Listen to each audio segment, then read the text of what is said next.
Hi, and welcome to the MCA Prodcast, your fix for everything innovative in advertising production. I'm Pat Murphy, and I've been working in this industry for more than 35 years. I've seen a lot of changes, but know there's plenty more around the corner. Each week on the Prodcast, you'll get to hear from one of the movers and shakers who are shaping the world of production for the future. We'll dive into some of the key challenges facing our sector today and how we're best placed to overcome them. Today, you're going to meet Richard Glasson. Richard's the global CEO of Hogarth Worldwide, a WPP company and one of the world's leading creative content production houses. In his 12 years at Hogarth, the company's grown organically from 150 people, and I remember it very well, to nearly 6,000 employees now in 35 cities around the world. Prior to joining Hogarth, Richard was CEO of Gyro International, the world's leading B2B specialist. He has extensive experience of managing fast-growing businesses and of corporate M&A. Richard relocated from London to New Jersey, where he is now, in 2022. In today's podcast, Richard will be discussing how the world of production has changed, what it means for our industry. Richard, welcome to our very humble little podcast. Thank you, Pat. Great to be here. Fantastic. When I last saw you, it was at the HQ in Shaftesbury Avenue in London, and you'd just taken over the helm in 2016. You've been at Hogarth for over 12 years.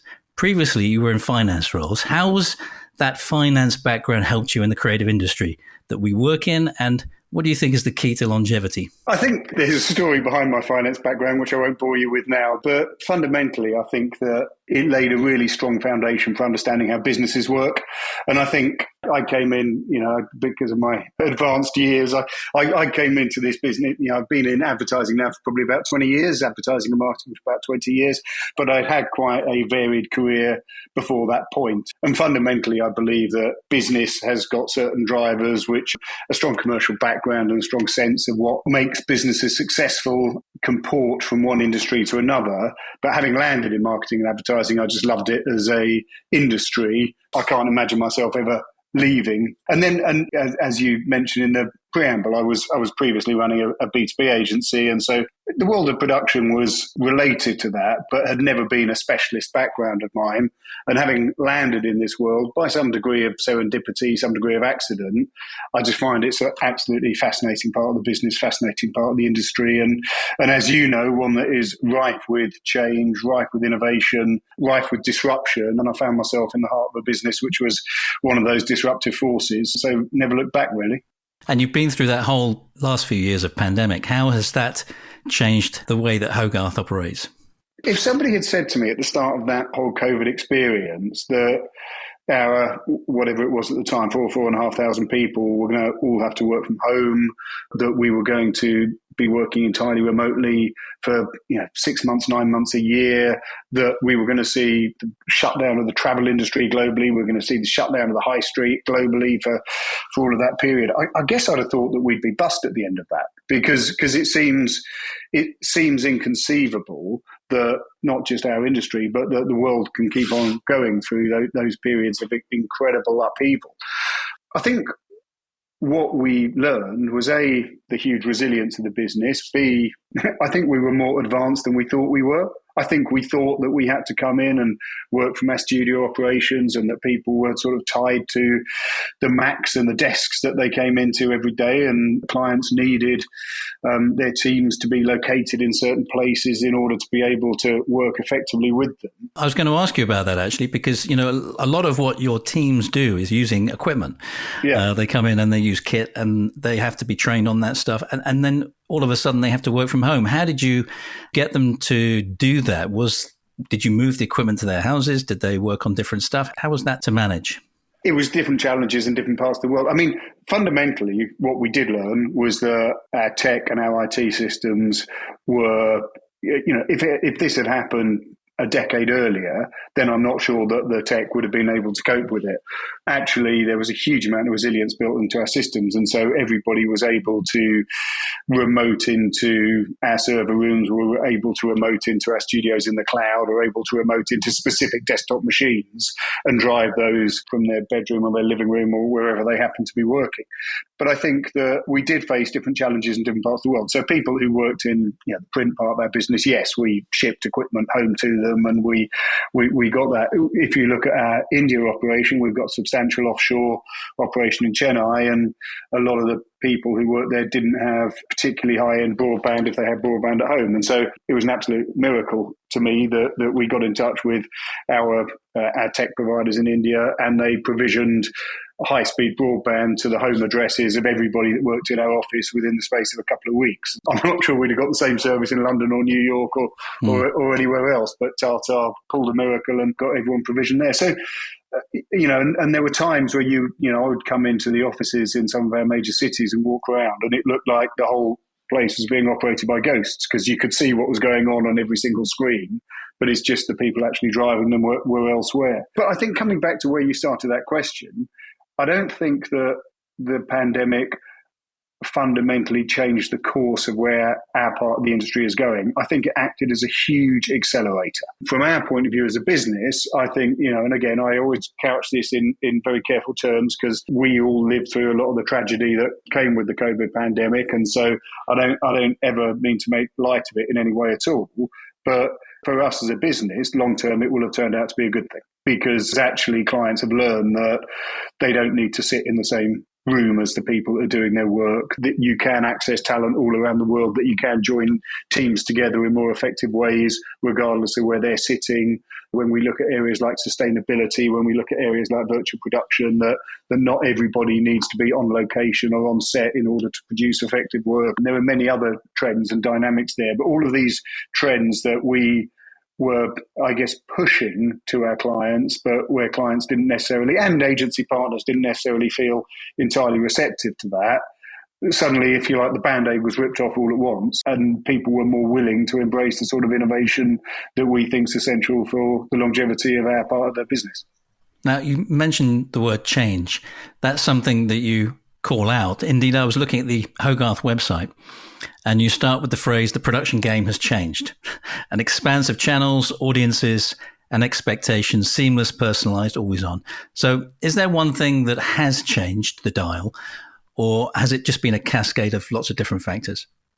It's an interesting question. I mean, I think, in the dozen years that I've been at Hogarth, you've lived through every moment of this as well, Pat. I mean, we've seen production being the activity that takes place at the end of the creative process in order to make sure that work appears on screen, online, or in print, or whatever it may be, to being something that clients have started to pay a lot more attention to, partly because of the amount of money they spend on it, and that their desire to have more clarity about how that work gets done, through to an understanding that we've almost gone full circle in, whether we're thinking about filmmaking, whether we're thinking about making advertising, we've almost gone full circle, where this separation of creating and making cannot be relevant anymore, cannot work anymore. So in this world of exploding content that we live in, where you need to get the right message, I guess it's always been the same thing for advertising: right message, right time, right place, right audience as well. But now we see this preponderance of channels and the idea that we could talk to not audiences based on simple demographics, but specific cohorts, that we can target people much more effectively, that communications need to be culturally relevant, they need to be engaging, they need to not feel like they're too intrusive. And we need to think about exactly how work works in everywhere it's going to show up.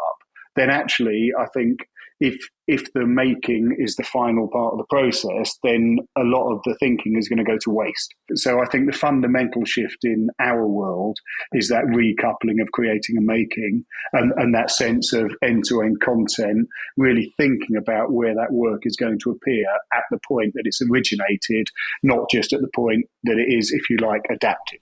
Now, I was also reading that you're making steps into metaverse as well, launching the Metaverse Foundry. That's a global team of 700 creators, producers, visual artists, etc. Tell me a bit more about that. So I think we might be quietly dropping the word metaverse from the name of the Metaverse. That's probably not a bad idea. Just because Zuckerberg has done his very best to make it an uncool word. Yeah. So we're talking more about the Foundry.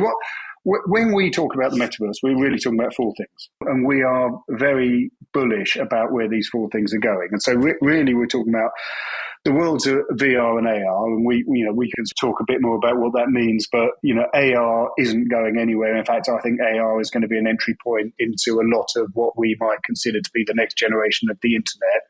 Gaming is growing at a massive rate, and we're doing much more work in gaming for our clients at the moment. And then, again, if we're thinking about what we really mean by the next iteration of the metaverse, then actually blockchain technology and Web3 are super important dynamics in our industry, which will become more and more relevant. And so, I know that, when people are thinking about blockchain and Web3, they might be thinking about NFTs, they might be thinking about, overpriced NFT art and Bored Apes and whatever else has been out there and has been to a very large extent hyped. But actually, if we think about NFTs as being essentially a web contract governed by blockchain between a consumer and a brand, then we're doing increasing amounts of work around loyalty, around engagement in these areas. And so whatever word ends up being used to describe the next version of the internet, I think this combination of blockchain technologies with AR, with gaming is definitely where the future is headed, and we're very invested in that. There's been a lot of noise around recently about AI with ChatGPT and other things, and how they're using it, particularly in filmmaking, in writing scripts and writing music and all sorts of other things. Do you think you'll ever get to the point where your next hire will be AI instead of a real human? We actually do have some of our addressable content practice, which is essentially omni-channel DCO integrated with media in order to customize messaging and advertising for individual audiences and through all of the various addressable channels, has got AI already built into it from the point of view of some of that moment of creation. I think that we should embrace AI as being an enhancer of creativity, not an alternative to it, certainly not an alternative to human creativity. We've always had one of our founding principles at Hogarth has been this marriage of human craft and creativity with technology and innovation, which is designed to amplify and designed to enhance that craft, that human craft, which will never disappear. But I do think that, if we're looking at a campaign that's got 100 different calls to action, why wouldn't you use AI to produce 500 calls to action that then a human edits and tests, and that we use machine learning to work out what is the most effective? When we're looking at potentially, I'm sure that creatives in creative agencies will be looking at some of the image generation tools, not to produce the final advertising, but to scamp up different ideas and to explore more ways of working.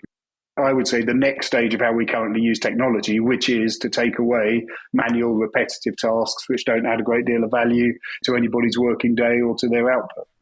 So it's just another tool in the toolbox, a bit like Photoshop was at one point in time. At this stage, I'd say yes. Whether or not that's because my imagination isn't allowing me to think about really where it will go. But I saw somebody asking a question on Twitter the other day, which was, could anybody come up with a use case where AI in a commercial setting isn't fundamentally about reducing the time or cost of carrying out an activity? And nobody came back with a convincing answer. And so at the moment, it's a tool of efficiency, which should be used to enhance the creative process and should be used to enhance the production process. But I don't think it replaces anything. Another area you've been talking about is virtual production. And I believe you're putting quite a lot of investment in stages with LEDs, your own content capture facilities. In fact, one of your postings, I think from last year, was hailing the amazing work that Reckitt was doing in virtual production. Is this to reduce carbon footprint? Is it a superior method of production, or is it just to drive costs down for clients? What's your primary purpose for doing VP? I think there are multiple use cases which might address different areas. In the film industry, it's being used as a default way of making a lot of the very large-scale productions, and you can see the level of investment that's going into stages in, around the M25 in the UK and in, I'm sure in other cities around the world at a very substantial scale. within our world, I'm sure there will be the occasion where you do want to do, I'm sure there'll be multiple occasions where you do want to stand up these very large scale productions for impossible sets. If you want to shoot on the moon, or if you want to shoot in a desert that you can't get to, or, then virtual production has got a really strong use case in those areas. But to my mind, it's not primarily about those marquee, huge budget productions. We've got a use case at the moment going on in Australia, one of our retail clients, Woolworths, who on a weekly basis, they want to, within their produce section, they want to promote whatever's fresh, whatever they've got good supply of, whatever they want their customers to be buying. As you know, shooting in a retail environment is very disruptive, it's very expensive, it involves either closing stores down or shooting at night when the lighting becomes problematic and all of these things. We've just built that virtual store. And so any time that we want to produce content that can be put through all of their digital channels or even straight to TV, our turnaround time on that is now a couple of days, not a couple of weeks or a couple of months. And so it's fundamentally changing the way that brand is able to talk to its consumers. If you take any number of CPG companies who shoot in interior, whether that's bathrooms or kitchens or living rooms, if you think about adapting those shoots for different markets and countries and cultures around the world, the opportunity for using virtual environments it's no fun shooting in somebody's house. It's no fun. It's expensive. Those interiors aren't set up for it. Building those interiors in large studio environments, again, is expensive and time consuming. Whereas if you've got this sort of limitless supply of environments in which you can shoot in ideal surroundings with ideal sound and ideal lighting, and you can stand it up at a moment's notice, it's going to fundamentally change how work gets done. And it does have the ancillary benefits of not flying people around the world in so many ways. So it is inherently more sustainable. It does have the advantage of speed to market, because actually what you see it comes back to this creating and making being close together. What you see in the camera is pretty much what you can then put on screen. And also, it's not this whole we'll solve it in post. It's not pushing cost and time and complexity down the road so that things are only appearing on screen 3 months later. So the advantages are so manifest and manifold that we're really embracing it.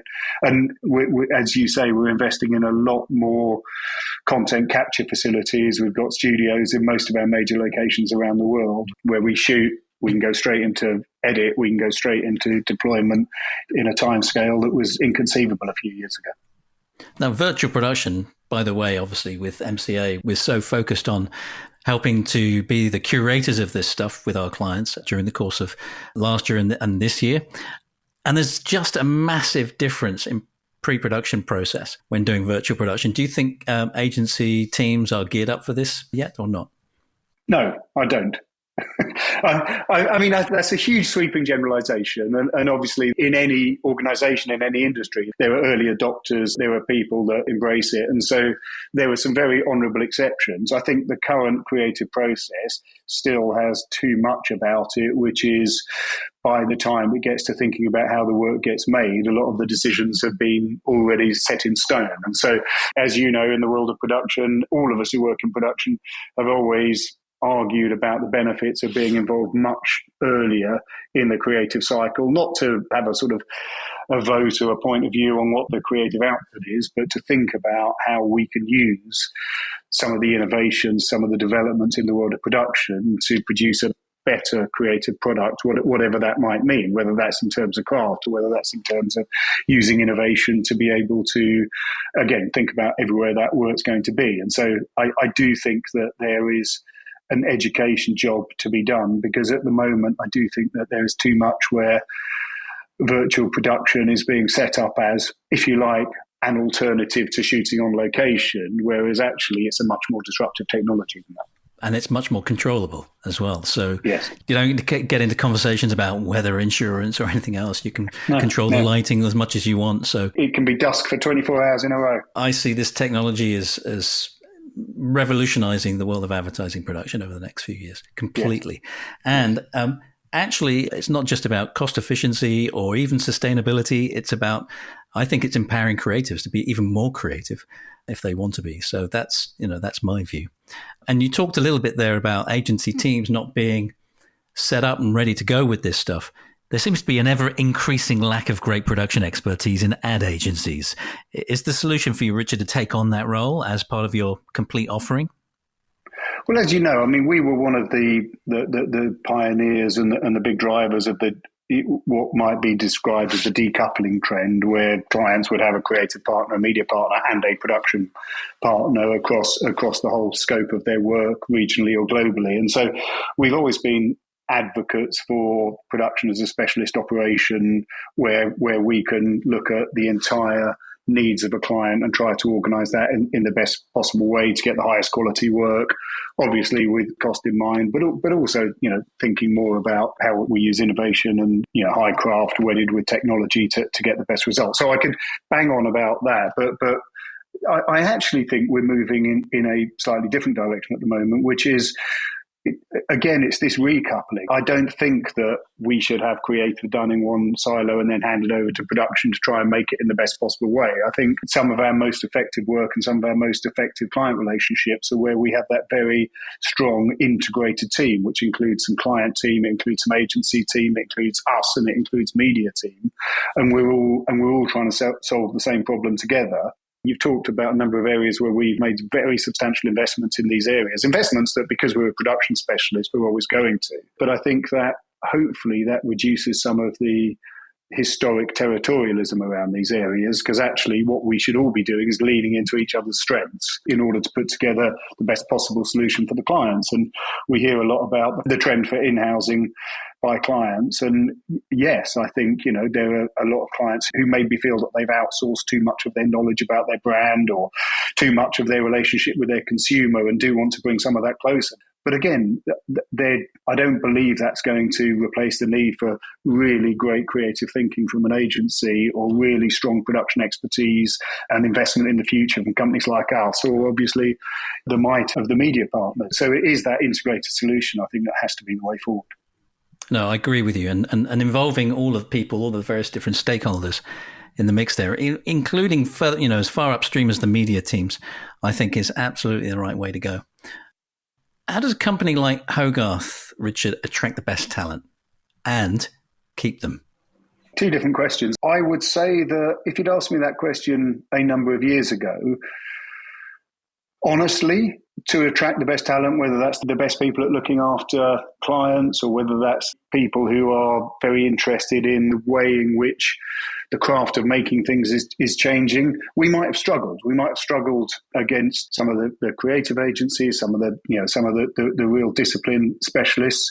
I think that's fundamentally changed, because I honestly believe that we continue to grow very fast as a business. We continue to, I keep on using the word innovate, which I know is a tired cliche and an overused word, but we continue to disrupt ourselves and invest in different areas of the business moving forward.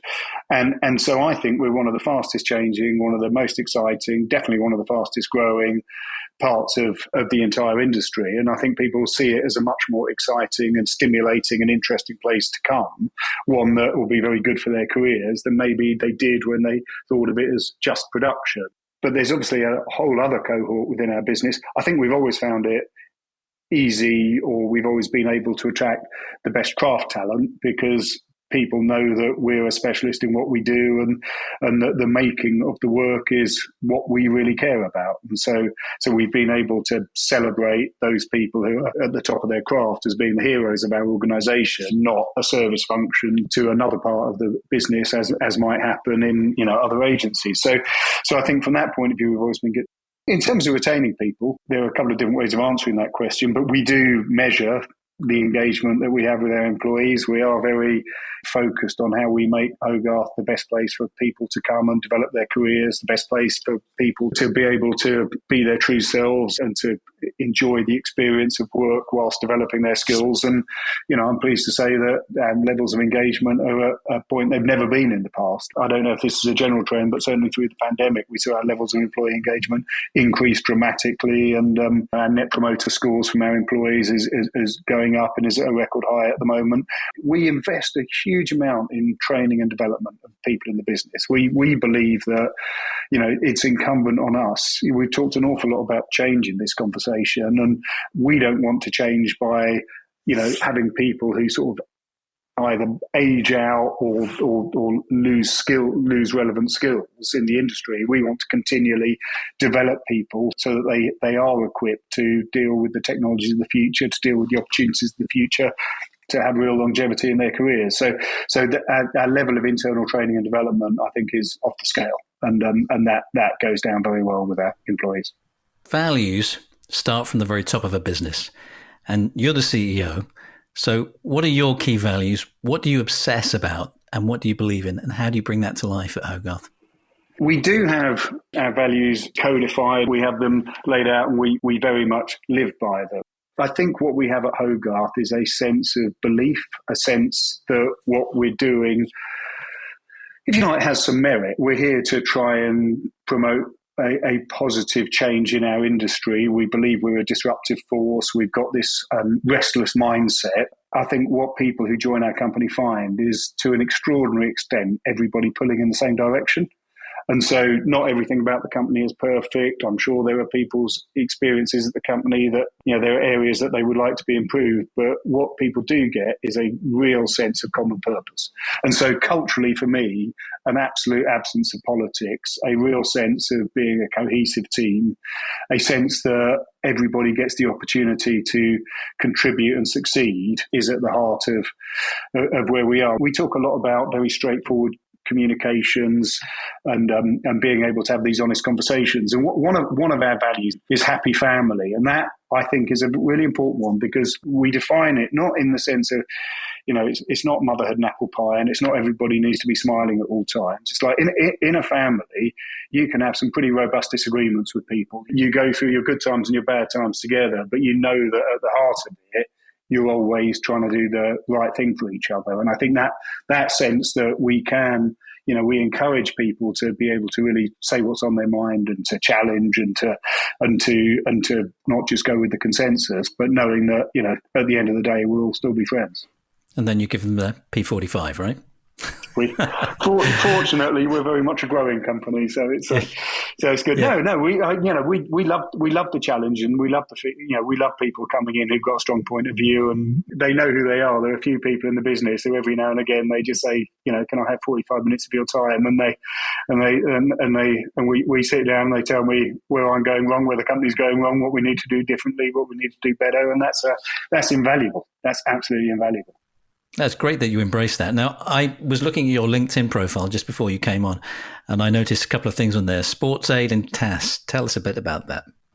So Sports Aid is a charity which supports the next generation of elite athletes. And so basically from about the age of 11 through to when kids leave school, it's about trying to give the right support to enable people to achieve their potential in sport, and very importantly in para sport as well. It's an incredibly diverse organisation. It's I'll make up the stats, but it's along the lines of, if Sports Aid was a country, then in the last Olympics it would have been the 6th most successful country in the world from an Olympic point of view. So it's incredibly effective at helping people achieve their full potential. It's a brilliant charity. I've been involved with it for nearly 20 years now, and it's very closely aligned with Sport England. So a lot of the funding for Sports Aid does come essentially via Sport England, from the government via Sport England.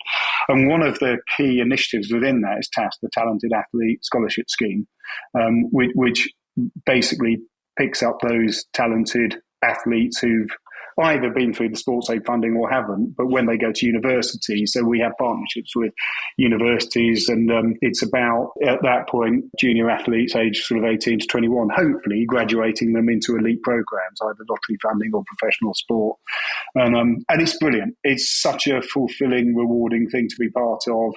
These are exceptional people with huge talent who actually the level of support we give is not massive, but it's enough to make a big difference to them, and the outcomes are there to be seen. So I've been on the board of SportsAid, I guess, for the last 4 or 5 years, and chair of TAS for the last 2 or 3 years. And it's an extraordinary organisation.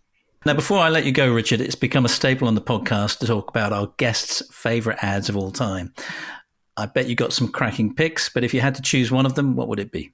I come down to a short list of 3 when I think about this, for reasons to do with my sort of past music that I was interested in. Maxell, Break the Sound Barrier, with Pete Murphy sitting there in that iconic image. And Pete Murphy was, as you sure you remember, was the front man of Bauhaus, who were a big part of my youth. And so that's always important. The Guinness commercials, the Rutger Hauer ones, that whole era. Mm-hmm. But actually, and I know it probably, I don't know if it's aged well. It's probably. There was certainly some controversy at the time, but the tango ads of the 90s were just were exceptional. The old HACL ones, they were great. Yes, fantastic. Yeah. So those as a bundle, actually. So not just one specifically. Yeah. Well, if you have to pick one, I think it would be the Vote Tango, the one I think they did it for the '97 election.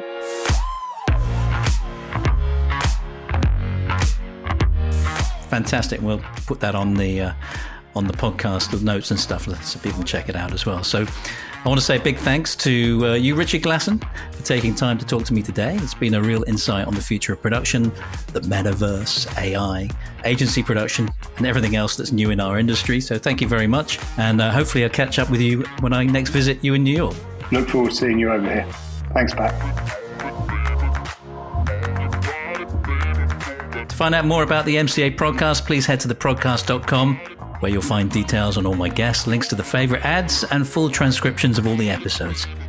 If you'd like to feature on the podcast or have any comments, questions, or feedback, please email podcast@murphycobb.com. I'm Pat Murphy, CEO of MCA. Do come and connect with us on LinkedIn or Instagram, of which all links are in the notes of this episode. We'd love to hear from you. Thanks again to my friend Richard, my team at MCA, and to my production team at What Goes On Media. Thanks for listening. Catch you next time.